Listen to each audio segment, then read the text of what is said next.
Welcome back to Watch the Booker Man and to episode number 79 of Paul Heyman's TNA. This is the Go Home Week 2 Lockdown 2011, but you may remember last week I didn't include Evolve as part of the episode, so we're just going to go through last week's Evolve before we go into these two Go Home shows. And Evolve began with the arrival of Austin Aries and the American Wolves at the building, just promoting the fact that the main event on the night would be the American Wolves versus Roderick Strong and AJ Styles. You see there Eddie Edwards debuting his outside threat gimmick and getting a great rating with that. We also want to change Davey Richards. He's going to get the same gimmick and it gets the same initial rating, so that is good to see. We then go into a video package of what happened on Impact, a recap as to basically the segment that we spoke about last week and that we're going to get the reaction to this week. And we also get candid responses from AJ Styles and Paul Heyman, their feelings as Lethal Lockdown Team ROH versus Team TNA was announced. A really good segment there with both of them improvising well. The Kings of Wrestling, who will defend their titles against El Generico and Colt Cabana at the pay-per-view, defeat Super Eric and Shark Boy with a hero's welcome. Convincing win and two really good performances. Jimmy Jacobs then enters the ring and compares Generico and Cabana to Eric and Shark Boy, Super Eric and Shark Boy, saying that basically they stand no chance at the pay-per-view. Cabana comes out with Generico and Cabana fires back, saying that they are going to give the Kings of Wrestling the fight of their lives next Sunday. We then get a recap of the Wolves' attack on AJ Styles and Roderick Strong from a couple of weeks ago, which is followed by an interview with those two promoting the main event.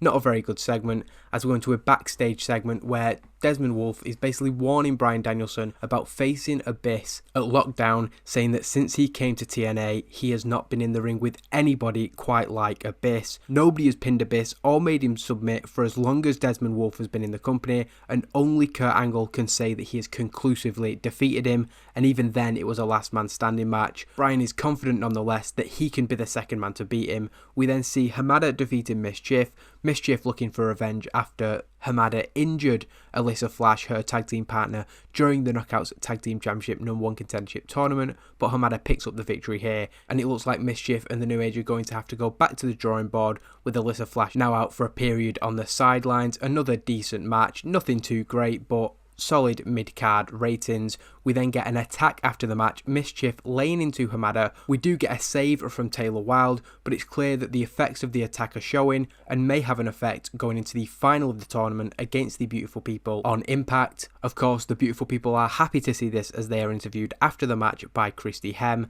They enjoy seeing their opponents suffer and they are ready to become the #1 contenders at Lockdown.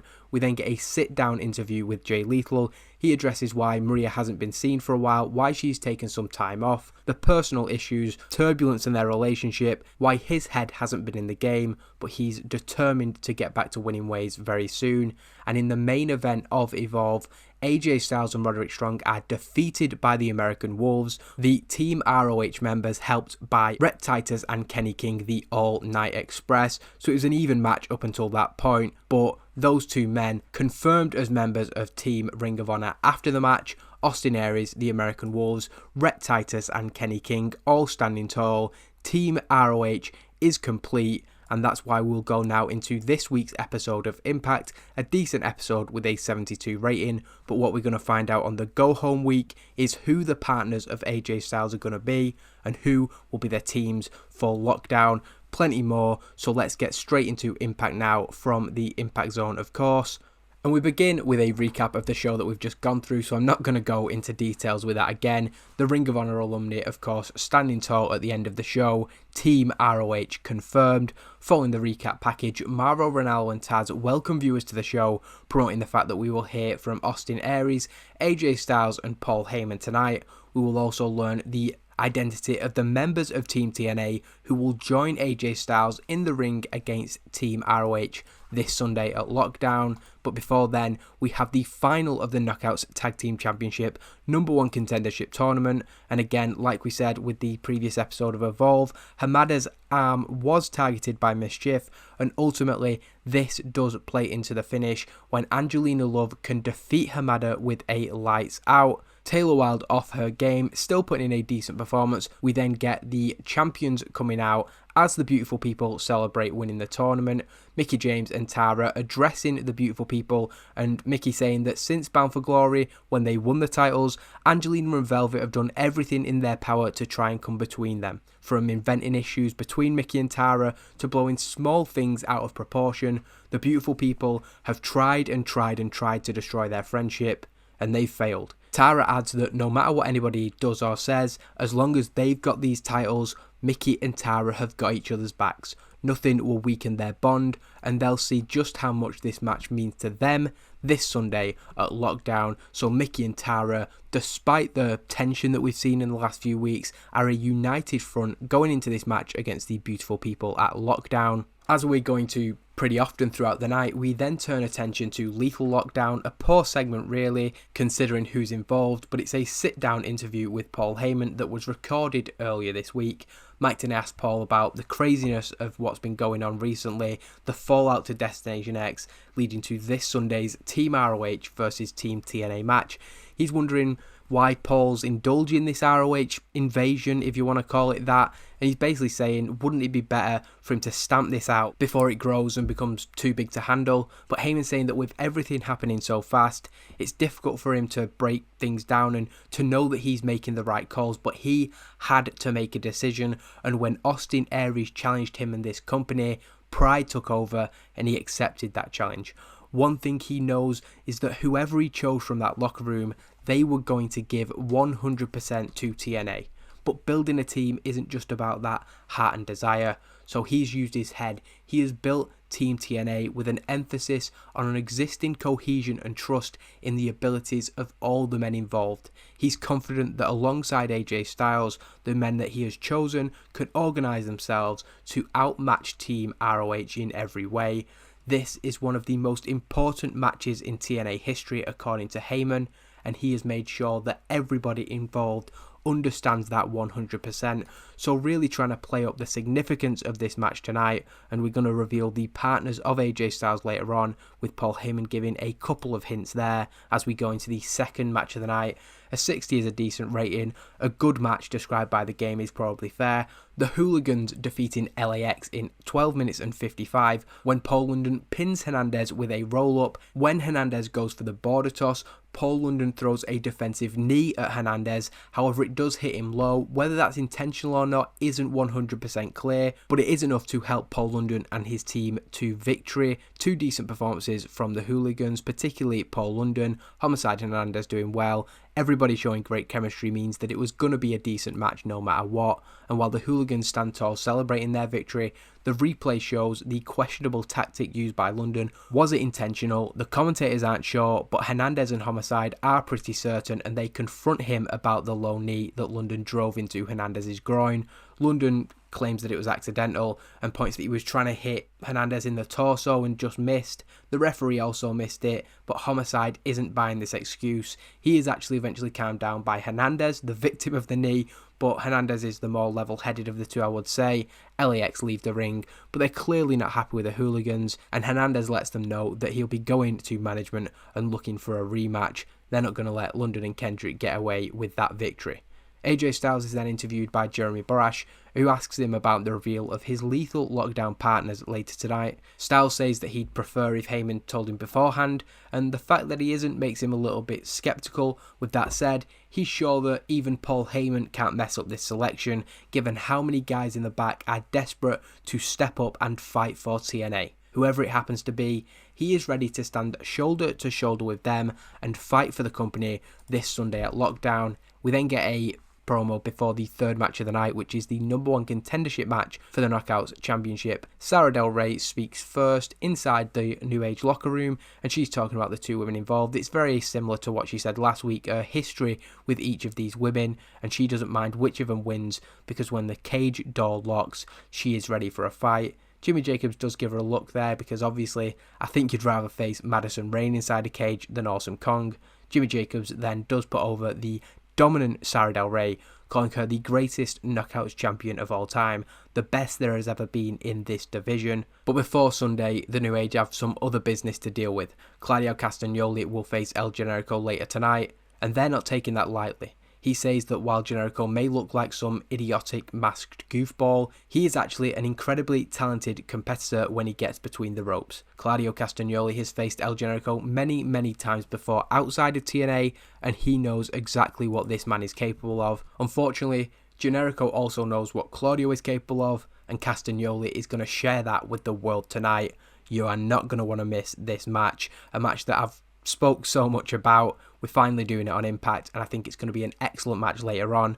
He also promotes that this Saturday, Chris Hero will face the other half of the challengers, Colt Cabana, before they run through the pair of them this Sunday at Lockdown. So advancing a couple of storylines there, losing heat unfortunately. But we then go into the Knockouts match that we mentioned. It's a decent match. A 58 again is okay. Happy with that. There's a bit of an uncertain finish, we'll say. Madison Rayne is looking for the Amazon at ringside to help her throughout the match, but when things get heated between Awesome Kong and the Amazon, and obviously the Amazon wants to get in the ring and get her hands on Awesome Kong, Rayne is trying desperately to stop her doing that. The referee also saying that she cannot enter the ring. However, the anger of the Amazon, obviously Madison Rayne's brought her in to be a bodyguard, but she's clearly not been able to completely control her as the Amazon runs in and begins to fight Awesome Kong. The two women then have a huge explosive brawl, the two biggest women in the division.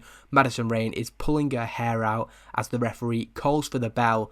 Madison Rayne is disqualified due to the Amazon going completely out of control, and it will be Awesome Kong who faces Sara Del Rey this Sunday. However, after the match, this brawl is not over. The two women continuing to fight. Awesome Kong should be on screen there. They do manage to be pulled apart, removed from the ringside area by a huge security team. A lot of people coming out to come between these two, just to put over how strong and destructive each of them are. Returning to the ring after all the chaos dies down, Madison Rayne throws a huge tantrum in the ring. She doesn't feel that this is fair at all. She tried to stop the Amazon from getting involved. She grabs a microphone from ringside, continuing to complain, and orders that Paul Heyman does something about this. She didn't deserve to lose. She should be getting the shot at Lockdown this Sunday. Another not too good segment, unfortunately. Madison Rayne coming across well though, which is good to see. We then come back for the second hour of the show, and Mr. Anderson explains that while he has signed the World Heavyweight Championship contract for Lockdown, he's yet to see the completed document with all signatures on it, specifically Kurt Angle's. So before he's willing to hand back those dog tags to Kurt Angle, he needs to see that. Coming out from the back, Kurt Angle has a copy of the contract in his hand. Just noticed this isn't a good segment. Really annoying for the go-home segment for such a big match. Hopefully we'll still be able to deliver, but Kurt Angle comes out with a contract and he tells Anderson to hand the tags back over or he'll kick his ass and take them from him. Anderson tells Kurt not to worry and goes into his pocket, but instead of the tags, Anderson pulls out his middle finger. Disrespectful to the end from Mr. Anderson. Angle is furious, but is taken out from behind by Matt Morgan before he can do anything. Morgan then reveals from under his t-shirt that he is the one wearing the tags. Anderson never had them, so Kurt couldn't have retrieved them even if he wanted to. Having the last word, the challenger tells Kurt Angle to bring the title and he'll bring the tags, and they'll have an exchange at Lockdown. Angle can leave with those tags, and he is leaving as the World Heavyweight Champion. So just by putting Matt Morgan in that segment, I think, has really hurt it, because the other two have done really well there. And the note that Morgan looked dreadful, so my mistake really, it has to be said. We probably could have got a segment in the 90s had I not put Matt Morgan in there, but the whole point of this storyline really has been that Anderson has had Morgan by his side, so I'm not going to worry too much about that. Hopefully the matches and some of the angles we have later will make up for that not quite delivering. We then get a victory for Amazing Red. He defeated Kevin Steen last week, and he picks up another victory over Douglas Williams with the Hurricane Runner driver. A 61 is good from Amazing Red, and it's a 61 match overall. As we go into the post-match segment of Amazing Red taking a microphone and calling out Kevin Steen. He attacks him from behind after Amazing Red beat him last week, but Red is ready for him this time. Kevin Steen doesn't come out. Amazing Red tries a couple more times, and he's frustrated, throwing his hands up. What more can he do?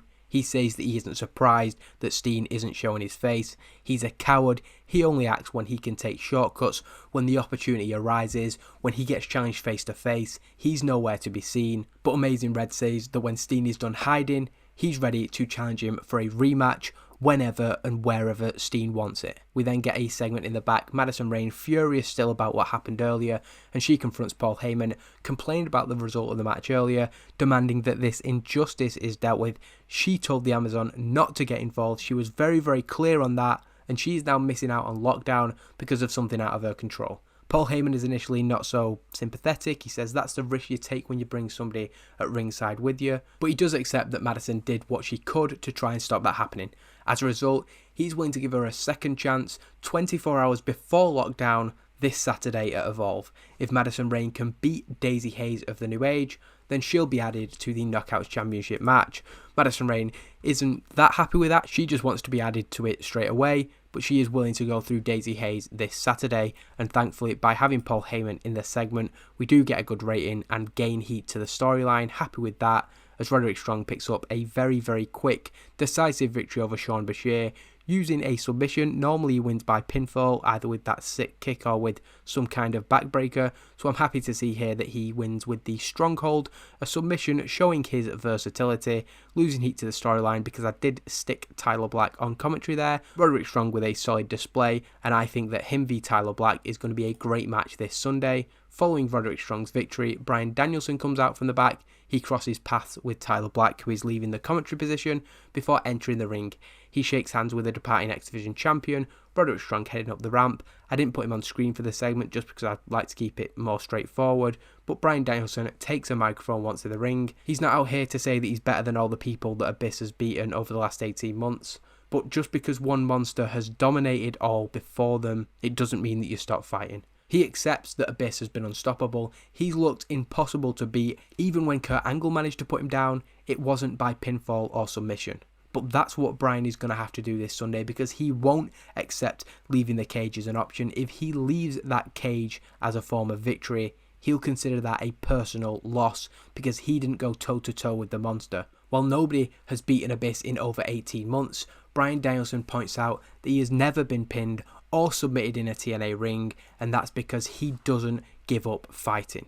James Mitchell and Abyss then appear on the screen, Mitchell giving Bryan credit for his rallying cry, saying it's very motivational, very believable, until you look at the proposition that's before us.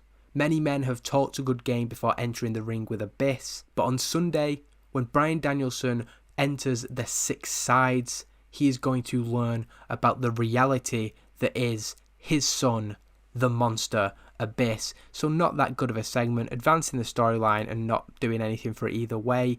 I think it would have been a much better segment than this. Nonetheless, I'm really looking forward to booking this match. Not sure how well it's going to do. I'm happy with the storyline so far, and it presents the biggest challenge for Bryan Danielson since he came to TNA. And I am really happy to see this get an 80, the first one-on-one match between these two in the TNA ring. I've spoke at length about how much I loved the matches between these two, specifically in PWG, and I put it in the main event. It's an 80 rating, it's just one match, but the optimism this gives me for the future, for El Generico, for Claudio Castagnoli, for this fantastic roster we're bringing through, the fact we can put 2 guys who have only been in the company a few months into that main event slot, albeit the promo segment afterwards is probably the actual main event, but the game describes it as a good match. I would call it a fantastic match as we get the crowd buzzing, we steal the show as intended, and Claudio Castagnoli does defeat El Generico in 10 minutes and 25, but we won with how well we've established Claudio throughout the last 6 months, the fact that Generico can push him to his limit and almost on a number of occasions pick up the victory shows that it's not going to be a walk in the park this Sunday for them. Hero joins Castagnoli in the ring after the match, El Generico rolling to the outside to be checked on by Colt Cabana, a fast-paced, high-impact match that the commentators really tried to put over as being, I'd never seen anything like this. When I was watching TNA in 2011, if I'd have seen Claudio Castagnoli and El Generico go out and have a steal the show match, I think my mind would have been blown, and that's the sort of impact that I'm hoping this match would have.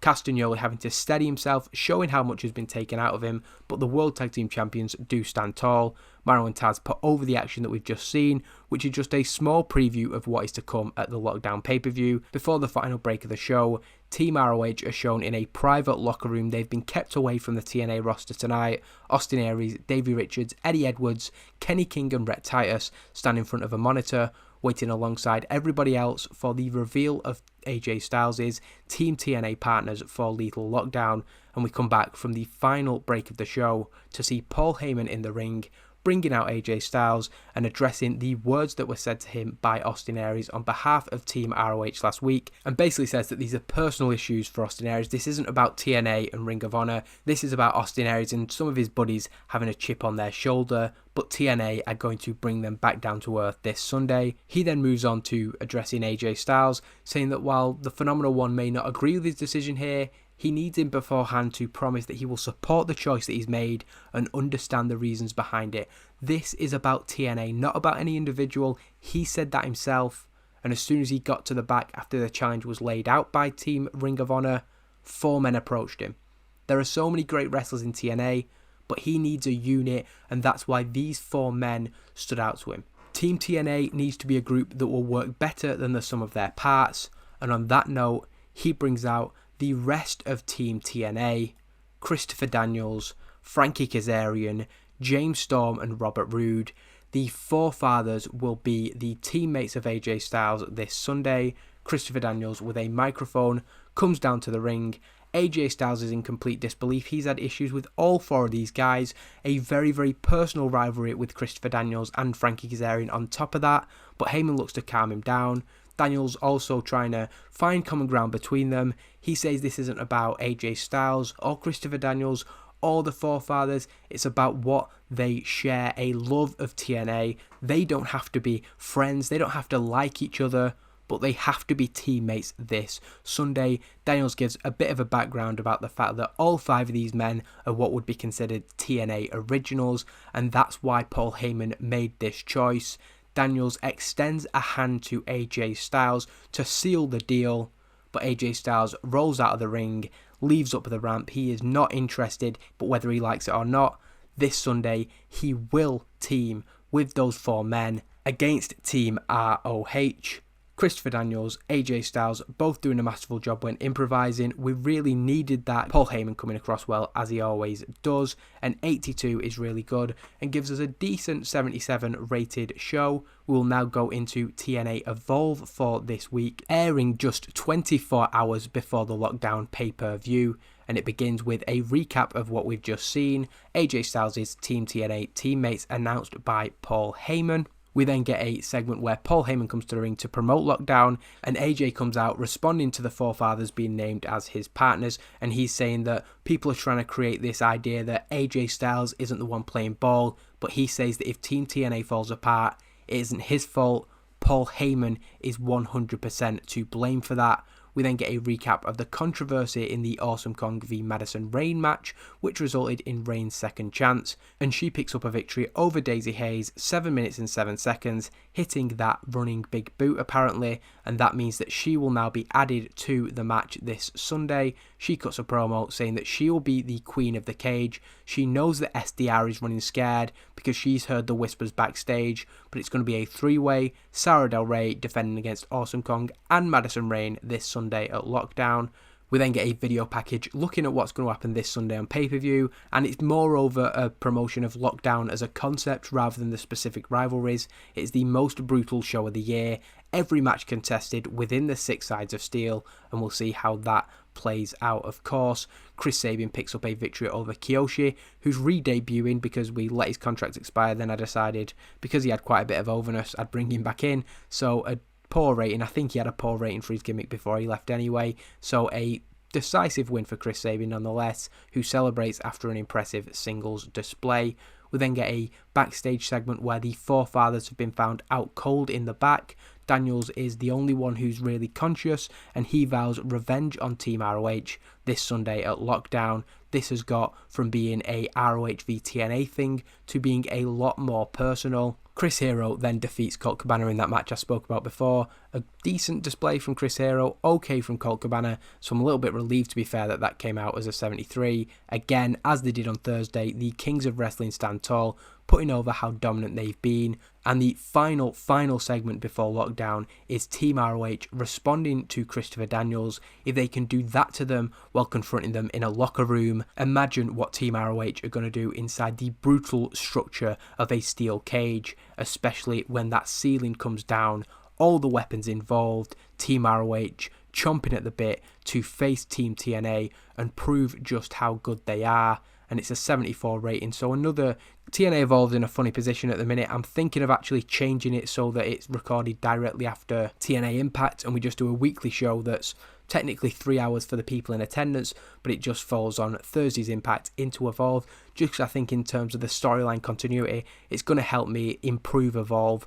That's possibly a plan for after lockdown or maybe in a couple of months. But for now, that is the go home week to lockdown 2011. Thank you for watching, and I'll be back next week with lockdown 2011.